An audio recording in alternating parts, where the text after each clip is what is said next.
Hello again everyone, and welcome to another video about the iQOO Neo 10. Just to show you guys that this is indeed the iQOO Neo 10 because a lot of you guys say fake phone or whatever. Yeah, this is the iQOO Neo 10, and today we're gonna test out the Supercomputing Q1 chip. So one thing that I realized is that this phone, for whatever reason, is not detected properly by Vitul's scene. So in our original gaming test video, we did say that the wattage is wrong because it's way too low. Turns out you have to do this. You have to go into V2 scene, press this little pen icon here, and then you have to enable series double cell. Now this thing is new to me because we have tested a lot of other dual cell battery phones, like I don't know, the ROG phone. All of them are dual cell batteries, and a lot of other phones that we've tested are also dual cell battery, and this option, well, we just never needed to mess with it at all. But anyway, we got that fixed right now. So literally it's just doubling the wattage. So I'm not sure why it didn't happen for this phone, and we have to manually enable that option. So what we're gonna do in today's video is just hit into Genshin Impact, do a bunch of stuff, and then log the before and after of all of the tests that we're gonna do today. Okay, the test for this video is gonna be real simple. I'm gonna run around the map, and then we're still playing it at the highest graphical settings, but as of now, all of the extra settings is disabled. Of course, the 4D vibration is enabled, but it doesn't matter because I'm using a controller anyway. So let's just walk around and we'll see what happens. I just want to get a baseline, a control of what happens if we play the game without any special features enabled. By theory, it should be consuming quite high of a power, and yeah, as you can see here, it's like 8 point something watts. We finally got it working correctly because V2 scene had some weird quirk when it came to this phone in particular. I have to admit, I am not really playing Genshin much these days because this game is just well, Netland is boring, it has a lot of problems, and I've been enjoying Wuthering Waves a bit more these days. But then again, we're using Genshin Impact to test because, say what you want, this game is still the game with the most support out there, as in the most famous, and also all of the fancy new features are always coming to this game first.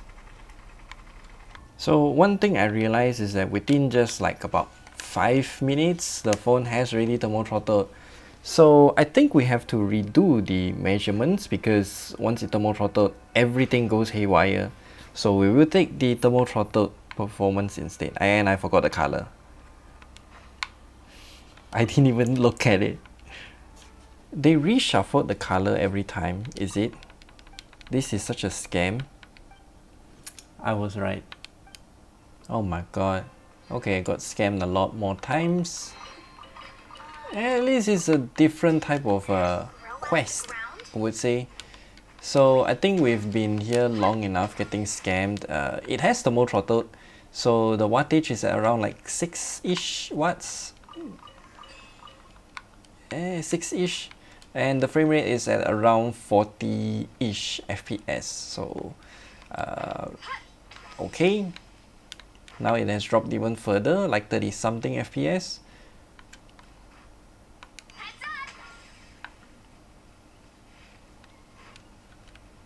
But generally the frame rate is, yeah, about here.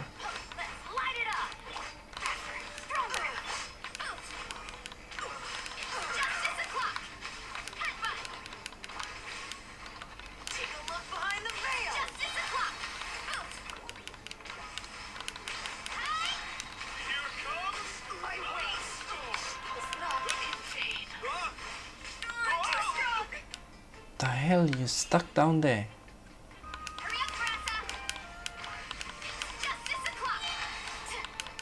Yeah, let's just say we're getting like 30 something FPS.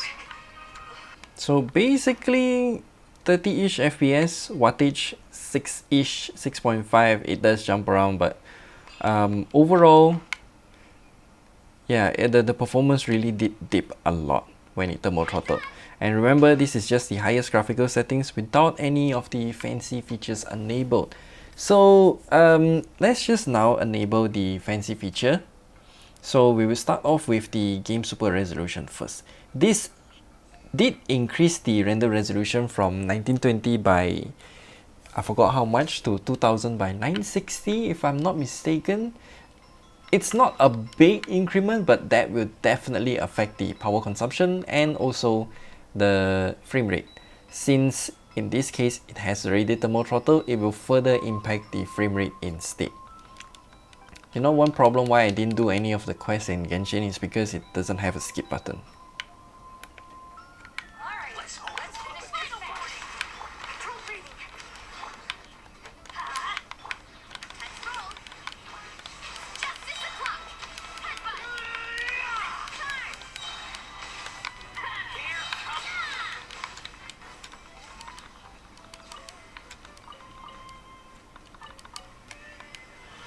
As if I need to fight you.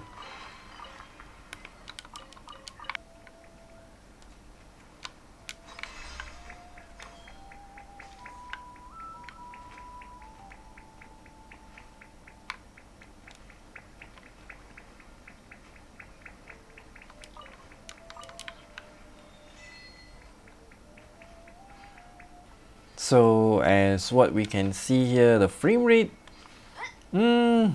not much difference compared to with or without the game super resolution turned on, but that is because the render resolution only increased by a bit. So at most it's gonna affect this like 1 or 2 FPS or maybe less than 5, I would say. So with that out of the way, let's now disable this thing. I also need to end the recording, and now we will enable something called the game frame interpolation. Now this is the one feature that it can interpolate up to 144 FPS as it says here. Now frame interpolation, as what I have said in other videos, it's a bit spotty. Sometimes it will work great, but sometimes it doesn't. So it kind of depends on the scene. If the engine can interpolate it, then it will feel very smooth. But if the interpolation gives up and just decide not to interpolate that one specific segment in the game, then it will feel very choppy. So that is what happened on other phones, and actually most interpolators for that matter. Only NVIDIA DLSS can do it in real time, but if there are things that NVIDIA's DLSS cannot interpolate, then it will just show some graphical artifact.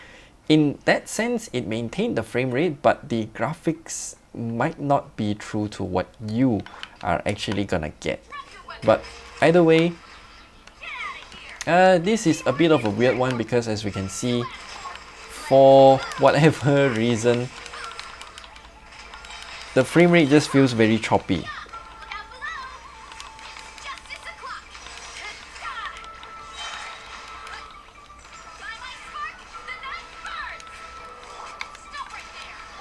I don't need anything fancy.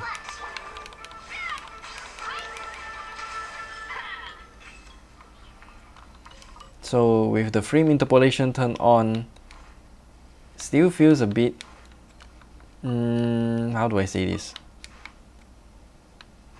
Choppy? Yeah. Do remember that we are testing it when it has thermal throttle, because let's face it, if you're gonna play Genshin Impact for more than 5 minutes, then it's gonna thermal throttle. The 8S Gen 4 is not particularly a cool chipset.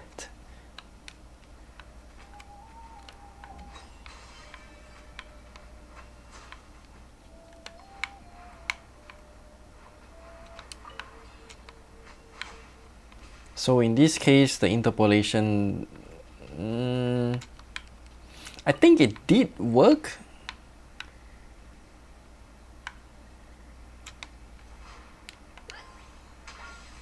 Definitely feels like it's smooth, but I am not sure if this is 34 FPS or just 45 FPS type of smoothness. So you know what, let me disable this and then I'll turn it off. Yeah, interpolation definitely made the game smoother, but not to the point that it's super smooth. So you know what, let's turn on both of them. In this case, it will be consuming a lot more battery compared to what we had previously. So yeah, let's just see how things go. But then again, it has already thermo throttled, so I really don't know what it is gonna do. As you can see, it's nearly 50 degrees now.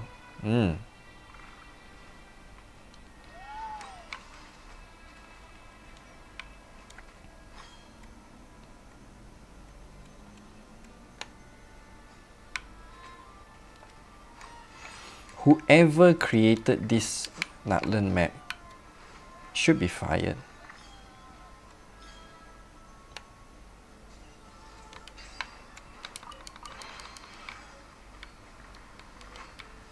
Why? Why did you give me this breeze?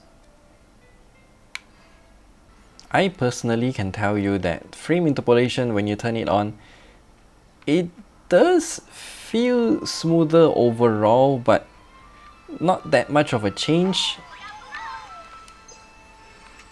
And one thing is for sure, the super high resolution feature here, it really doesn't impact much. So you can turn it on, but I would say it's not really worth turning it on, since for this phone in particular, there's really not much difference. The frame interpolation though, so far there's no artifact that I can see, so I would say it is doing its job properly.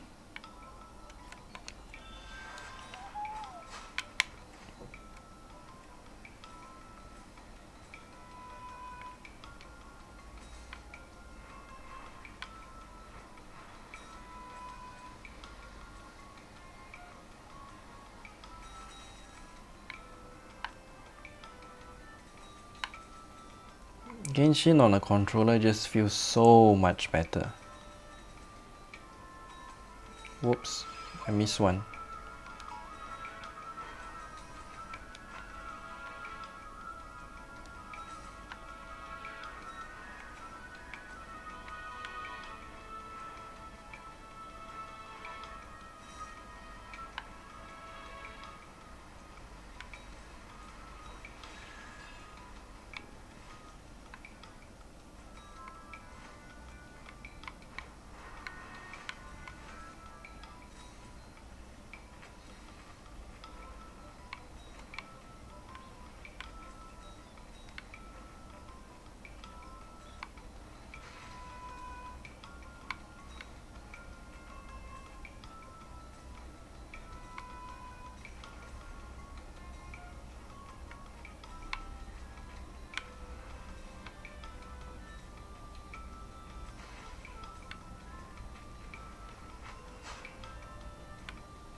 Nice.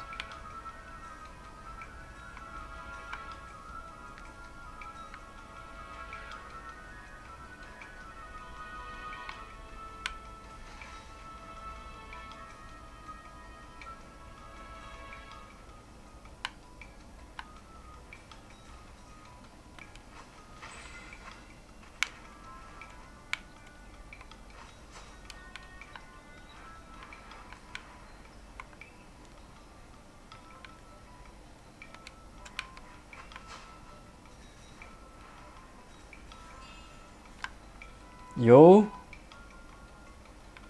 Sometimes I really hate the design choices made by this game.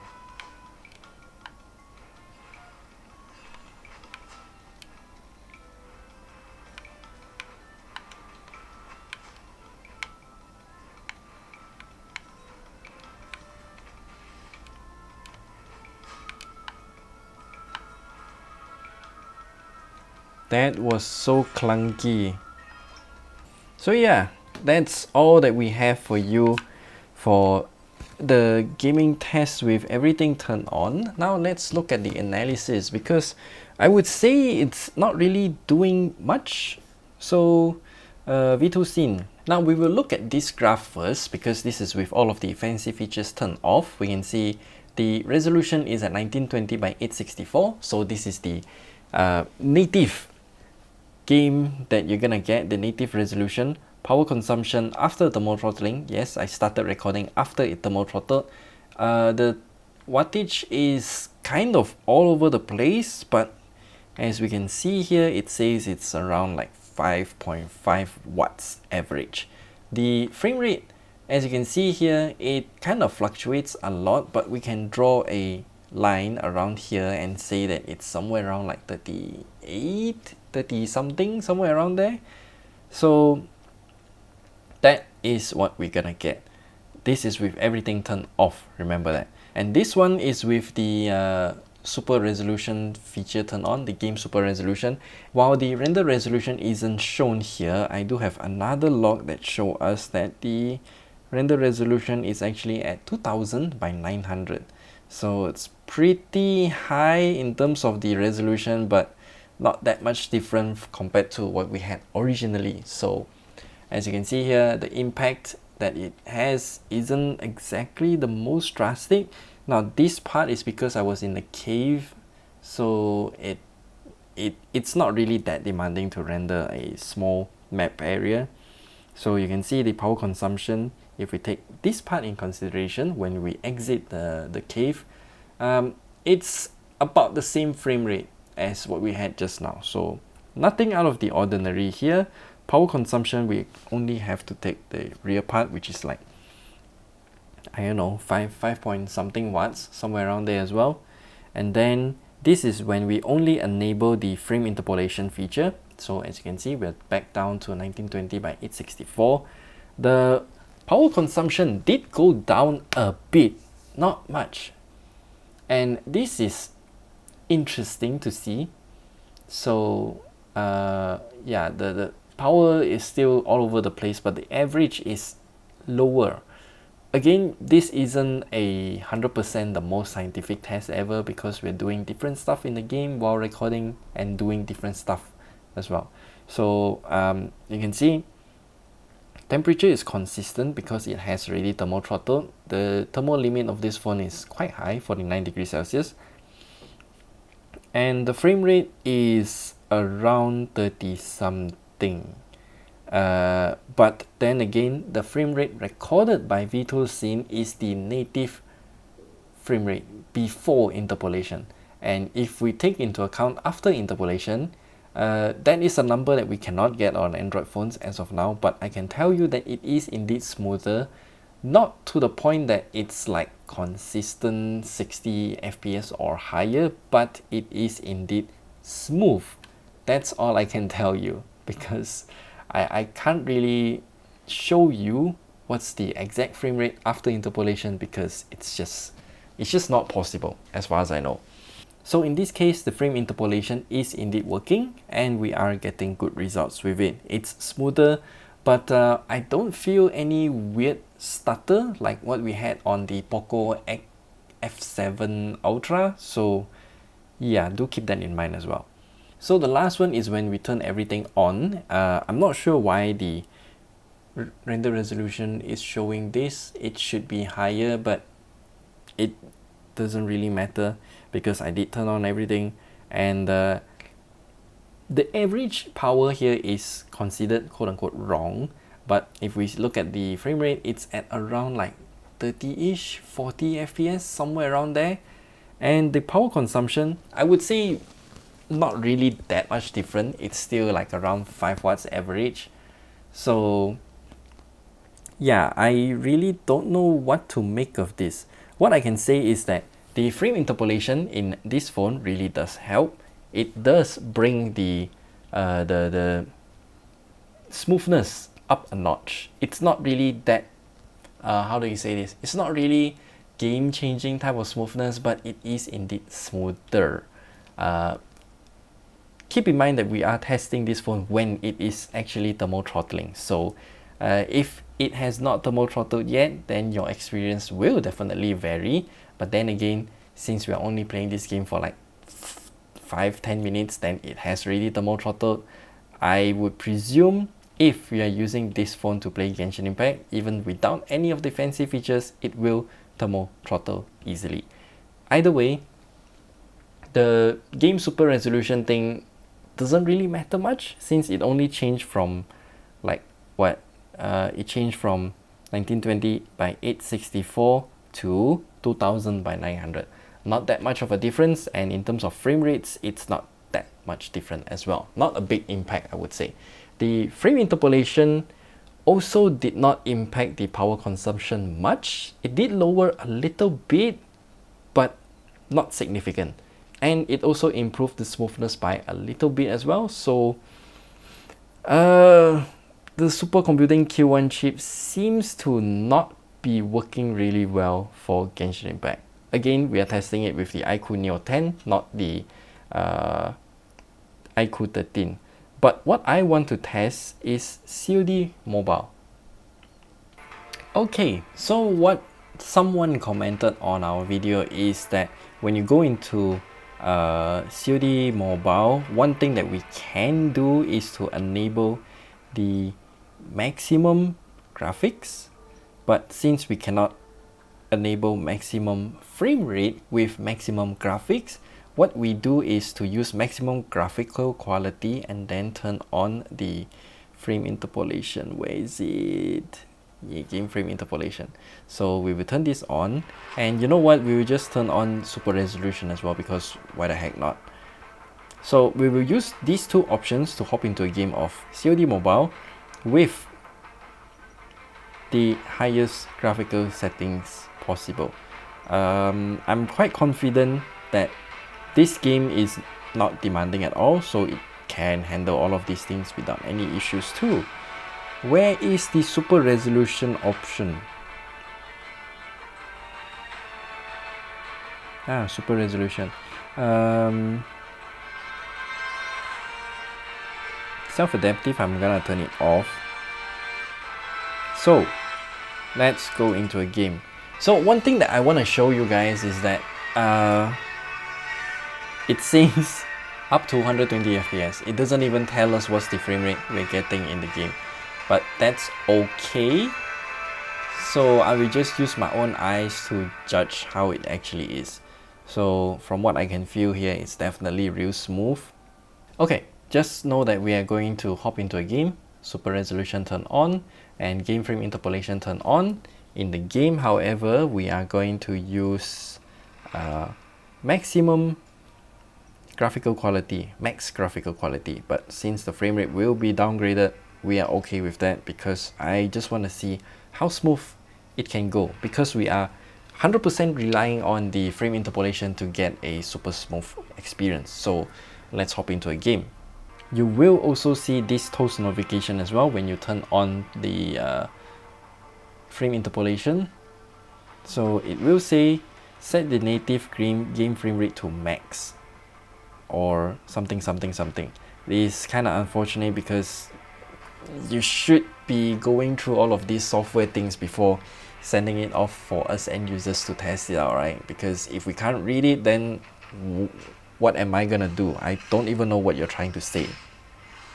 All of a sudden my controller doesn't work. What? So I'm gonna start recording. It's definitely more than 60 FPS, but I did see some interpolation artifacts just now, as it suddenly just failed to extrapolate the frames.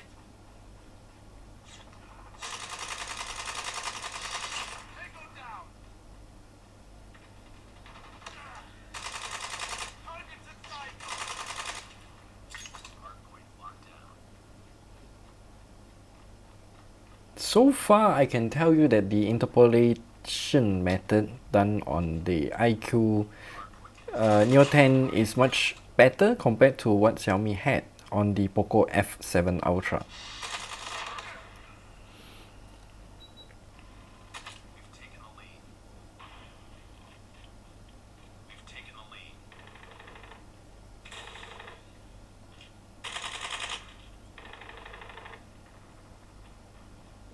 So one thing I can tell you that it's super smooth, literally no frame drops, no interpolation error as well,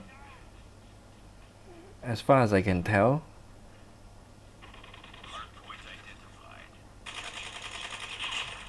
Because if it suddenly just fail to interpolate the frames, then it would be very distracting.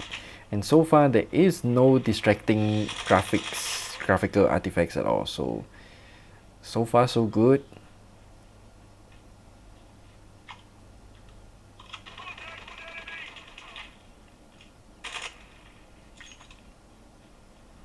I am really not familiar with this map.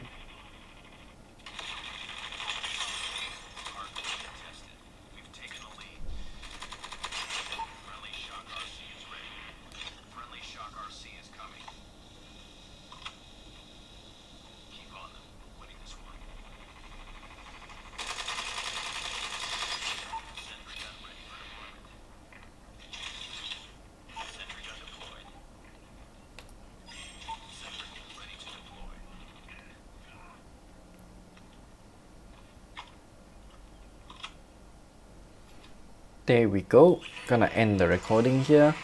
And now let's take a look at the analysis, because as far as I can tell, the entire gaming experience on COD Mobile is super smooth, unlike COD Warzone.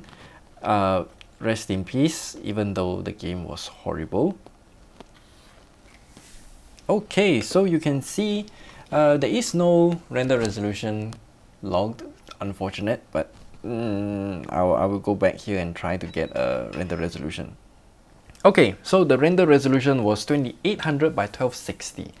I think that's the native resolution of this phone, so practically we're playing it at the highest resolution possible. The upscaler wouldn't even have to do anything because it is already at the native resolution, so there's that. And power consumption quite high, 5 watts average, and we can see the frame rate logged by V2 Scene is 60 FPS, pretty much consistent throughout the entire gameplay. Temperature did rise a little bit, but it's far from thermal throttling, so this is why I'm saying COD Mobile is just not demanding at all. Battle Royale or not, it's not gonna be demanding. So as you can see, power consumption real low as well. And as far as I can tell from the experience just now, there is no major interpolation error, so the entire gameplay was super smooth and I just enjoyed it a lot. It's definitely more than 60 FPS, I would tell you that. Unfortunately, we have no way to tell what frame rate it actually is after interpolation. All in all, I would say the Supercomputing Q1 chip for Genshin Impact, it does help a little bit, not by much, because for this phone in particular, I'm not sure about the iQOO 13, yeah, this phone will thermal throttle way too quickly, so you can't really get any meaningful advantage from turning on the frame interpolation or the game super resolution. Actually, the game super resolution only upscales it by a tiny little bit, so there's really not much of an impact in terms of visual fidelity or in terms of the frame rate or performance or anything like that. As for the frame interpolation, Genshin Impact in particular, not that much help, but for COD Mobile, it definitely felt a lot smoother, but I'm not sure how smooth is that smooth. It's definitely more than 60 FPS, as the entire gameplay was just really amazing. So yeah, there you have it. The iQOO 13 with the Supercomputing Chip Q1. So is this chip a gimmick? Well, I wouldn't say so. It does give us some tangible difference compared to the what we have with the Poco F7 Ultra with that. I don't remember what the Poco has. They also have a chip with similar features, but the way Poco did it is not as effective as iQOO, not as tangible as well. So yeah, so I would say if your phone has the Supercomputing Chip Q1, then you can use it, but in terms of the actual difference that you're gonna get, not by much. It is definitely there, just not much. Yeah. That's all I'm gonna say. So if you guys have any other questions regarding the iQOO Neo 10 or the Supercomputing Chip Q1, then leave them all down in the comment section below. I would say, yeah, the Snapdragon 8S Gen 4 is another disappointing chipset because it's just not good. So yeah, that's all that we have to share with you. And remember to check out our full review of the iQOO Neo 10 alongside with the original gaming test with all of the fancy features turned off, because we tested a lot of games as well. And yeah, we'll see you guys in the next video, because we do have quite a lot of gaming tests coming soon. A lot of new launches. So yeah, we'll see you there.